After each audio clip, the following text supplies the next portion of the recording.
Sponsored by my tip jar. It's the only thing keeping this channel alive right now.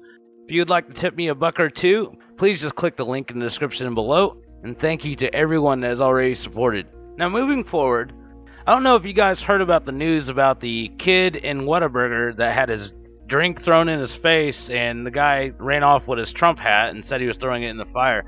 But there's been an update to this story. Now if you haven't seen the video, I'm going to go ahead and roll it right here. President, you ain't support. Right now, police are looking for that man who was caught on tape, on camera, throwing a drink at a teenager in that video, the man in the red hat, and walks off with the teenager's hat, pulled it off so aggressively, he also pulled out some hair with it. News 4 San Antonio's Joe Galley talked with the teenager at the receiving end of that attack, joins us live in the newsroom with the latest. Joe? Randy, last night, 3 friends, all 16 years old, walked to the Whataburger on Thousand Oaks and Nacogdoches on the north side. They got some food, and then this happened. Supporting the president. You ain't supporting. You could see that man throw a drink in 16-year-old Hunter Richards' face before leaving the restaurant with Hunter's Make America Great Again hat. Some of his hair, as you mentioned, was pulled out during the assault. The kids were completely shocked, and they say the guy attacked them without any provocation. They posted this video to social media to try to find out who the attacker is, but Hunter says he didn't think it would go viral. I didn't think it was going to generate that amount, the amount of what people were doing. I was looking at the comments and some people were like, oh yeah, this is uncalled for, and then people were like, just mixed opinions, but I didn't think it would blow up to what it is right now. Now, right now, the video has more than 1.4 million views. Hunter did file a police report. We checked with SAPD to get an update. We are still waiting to hear back. As soon as we get any new information, we'll be sure to let you know. Joe. So far, no charges has been filed. The kid refused to actually press charges. But another instant of karma actually hit the guy instead. Patricia Thompson Spittler witnessed and taped the incident and posted the video on Facebook.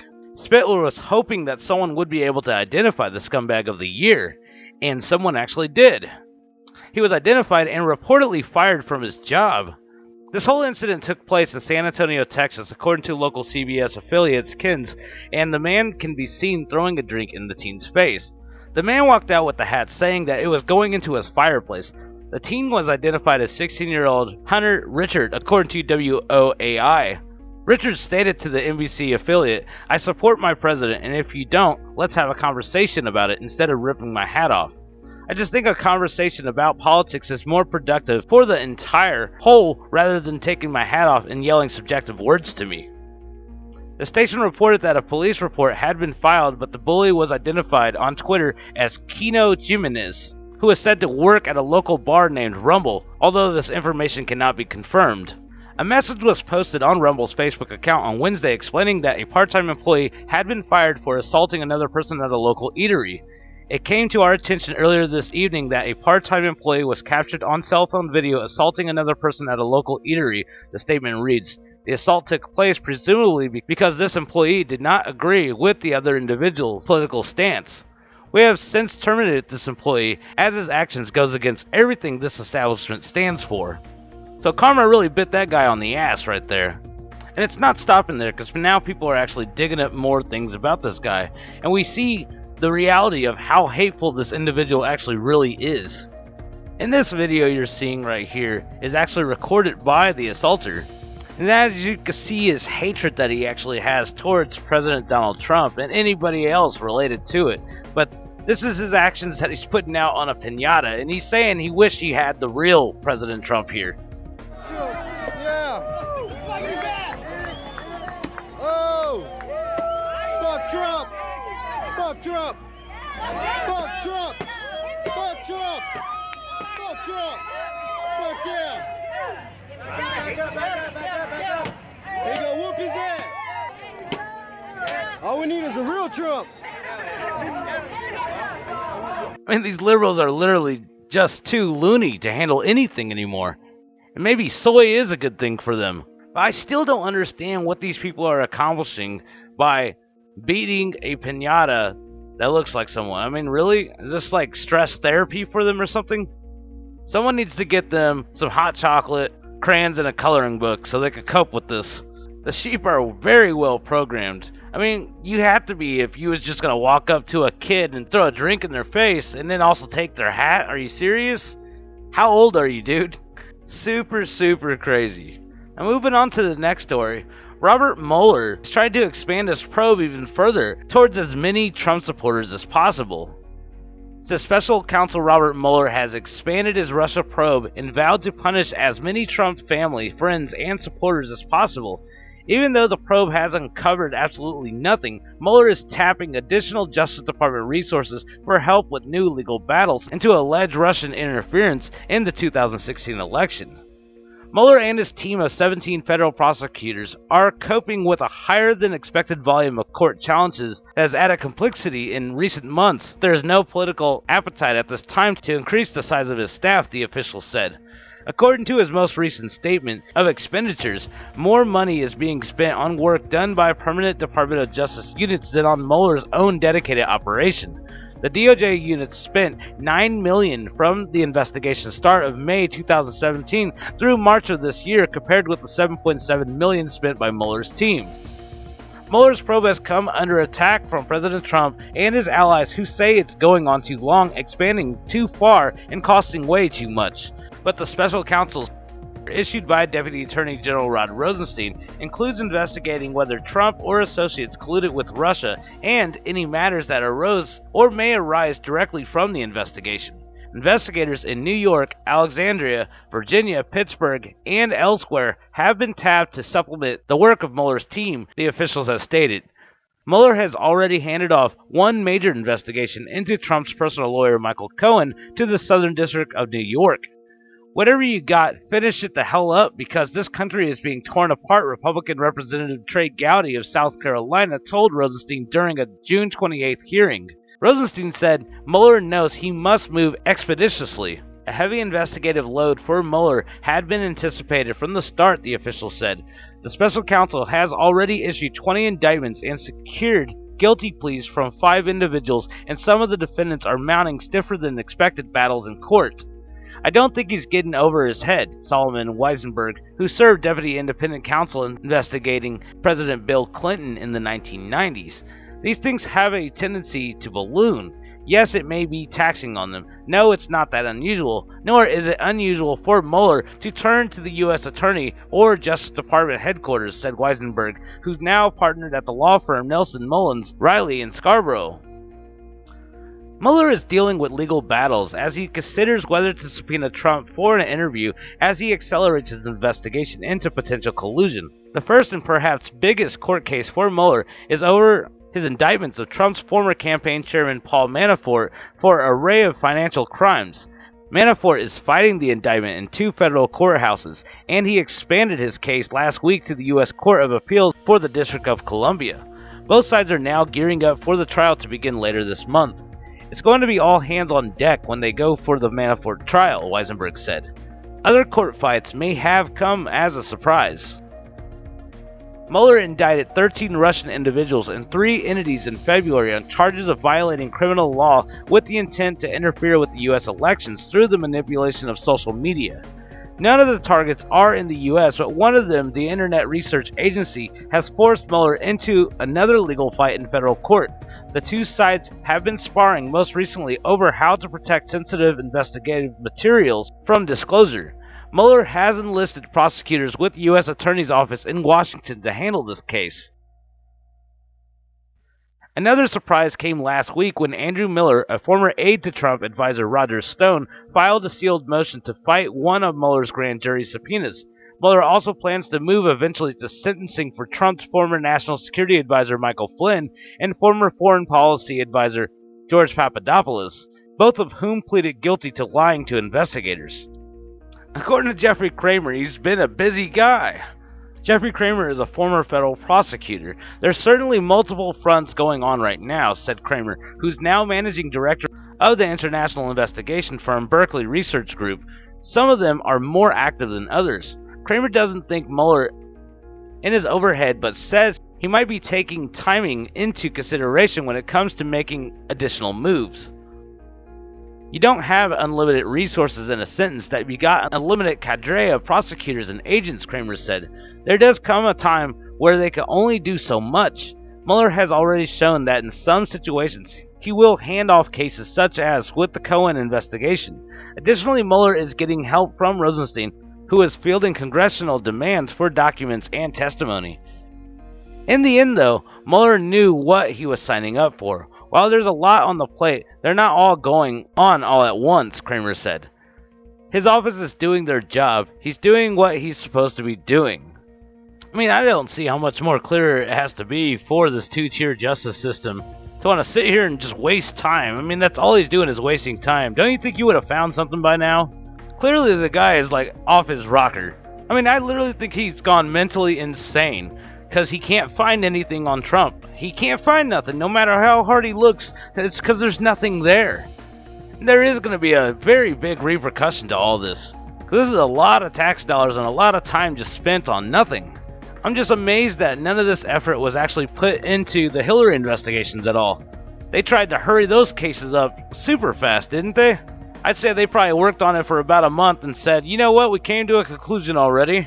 And there was no intent for Hillary. Where's that speedy investigation at for Trump? And this is something that the people is demanding to know.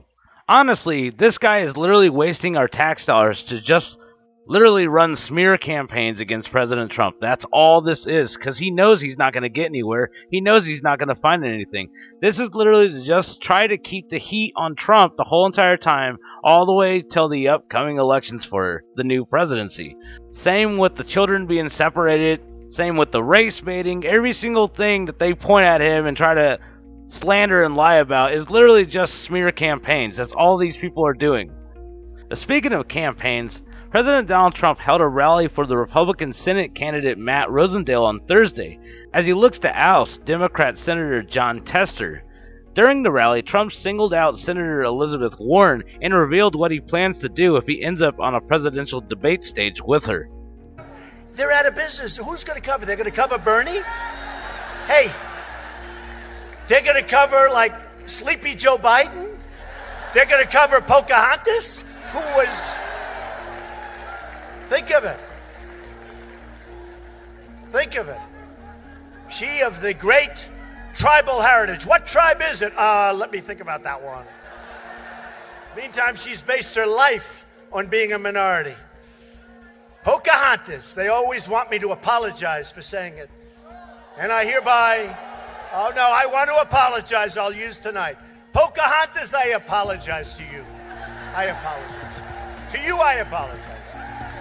To the fake Pocahontas, I won't apologize. No, it's causing her problems. You know that name's causing, because now even the liberals are saying, take a test. Take a test. You know, I tell you, I shouldn't tell you because I like not to give away secrets, but this one. Let's say I'm debating Pocahontas, right? I promise you I'll do this. I will take, you know those little kits they sell on television for $2? Learn your heritage. Guy says, I was born in Scotland. It turns out he was born in Puerto Rico, and that's okay. It's good. You know. Guy says, I was born in Germany. Well, he wasn't born in Germany. He was born someplace else. I'm going to get one of those little kits. And in the middle of the debate, when she proclaims that she's of Indian heritage, because her mother said she has high cheekbones. That's her only evidence, that her mother said she had high cheekbones. We will take that little kit and say, but we have to do it gently. Because we're in the Me Too generation, so we have to be very gentle. And we will very gently take that kit and we will slowly toss it, hoping it doesn't hit her and injure her arm. Even though it only weighs probably 2 ounces. And we will say, I will give you $1 million to your favorite charity, paid for by Trump, if you take the test and it shows you're an Indian, you know. Pocahontas, you gotta love it. It was actually a pretty good rally though. I'm sure you could catch the stream. It's all over at YouTube. I even got an upload of it. And like every rally, it had a really huge turnout. A lot of disappointed people that couldn't get into it because how packed it was. But it's awesome to see how much support Trump has with everybody. Now here's the joke for the day. In what can only be described as a pure act of insanity, a new contender to challenge Trump in 2020 has emerged, and you won't believe who it is. Aging porn star Stormy Daniels' sleazeball lawyer Michael Avenatti. Avenatti said if no other viable candidate emerges who can beat Trump, he will heed the call and do it himself. What a joke, right? Coming in from the Daily Callers is Michael Avenatti, the attorney for porn star Stormy Daniels, said on Wednesday that he is open to challenge President Donald Trump in 2020. Avenatti responded to a question on Twitter about when he planned to announce a 2020 presidential bid. The attorney said he would run for office if Trump sought re-election and if no other viable candidate challenged the Republican. Oh my God, he's gonna get destroyed. If big, he seeks re-election, I will run, but only if I think that there is no other candidate in the race that has a real chance of beating him, said Avenatti, who has predicted that Trump will resign before the end of his first term. Oh, this guy's an idiot. We can't relive 2016. I love this country, our values, and our people too much to sit by while they are destroyed. In an earlier tweet, Avenatti said only a street fighter has a chance at displacing the king. Avenatti first gained national attention as Daniels' lawyer in her legal fight with former Trump's attorney Michael Cohen. Cohen paid Daniels $130,000 in October of 2016, allegedly to cover up an affair that Trump had with an adult film star in 2006. Daniels has sought to nullify a non-disclosure agreement she signed as part of the payoff. Part of Avenatti's strategy in the case has been to appear frequently on cable TV news like MSNBC and CNN to criticize Trump and Cohen. His frequent television appearances have generated speculation that he is using the Daniels case as a launching pad for his own career. Avenatti once worked as an opposition researcher for Rahm Emanuel, the Chicago mayor and chief of staff to former President Barack Obama. So Avenatti really thinks that he's going to actually run for president, and he actually thinks he's going to get some votes. That's going to be really interesting to see. I already had a slight prediction that a whole bunch of strange people was going to come out of the woodwork for the 2020 election. I never thought Michael Avenatti would have been one of them. I thought maybe Stormy Daniels would have been one, but the lawyer? Wow. I think this guy is trying to be the real-life Better Call Saul. These stupid publicity stunts, I don't think it's going to really gain him any real actual clients of like huge companies or anything, because they look at this guy as a joke. He's a nutty ambulance chaser. And I laugh at the idea that he really thinks that him running against Trump would actually do anything to begin with. I don't even think he'd make the primaries. Just another publicity stunt by the ambulance chaser is trying to gain more fame. And I think in reality, all this is just making him look more like a joke every single day. I don't think he realizes that, though. I think he sees all these people retweeting him and liking him and stuff. He's totally ignoring all the dislikes and all the people making fun of him and everything else. He's totally just ignoring all that. And that's what these liberals mostly do. They live in this cloud-like bubble where they don't actually hear anything from the actual real world that's actually right there in front of them. Instead, they listen to their echo chamber like MSNBC and CNN that tell them they're doing good and they're a good boy. And they just sit there with a smile on their face because their leaders told them that they're doing great. Even though the whole world doesn't reflect that at all. But this is just too effing funny. But what do you guys think about all this? It's all totally ridiculous. The liberals have gone crazy. I'm going to close this out with the ad from the RNC, which is actually a pretty good ad. And don't forget, tonight we're doing our Friday night stream. It's going to be at 8 p.m. Central tonight. So please check back at my channel around 8 o'clock p.m. Central in case you don't get notified about it. And it will be broadcasting. And it's going to be a live call-in night, so you guys can actually call into the Discord room and actually be a guest on the panel if you want. And tonight's topics is pretty much going to be discussing everything that we just talked about in this video right here. And how triggered the libs really are and what the mainstream media is actually really doing to manipulate their minds. But thanks for watching, and I'll see you guys in the next video. Peace!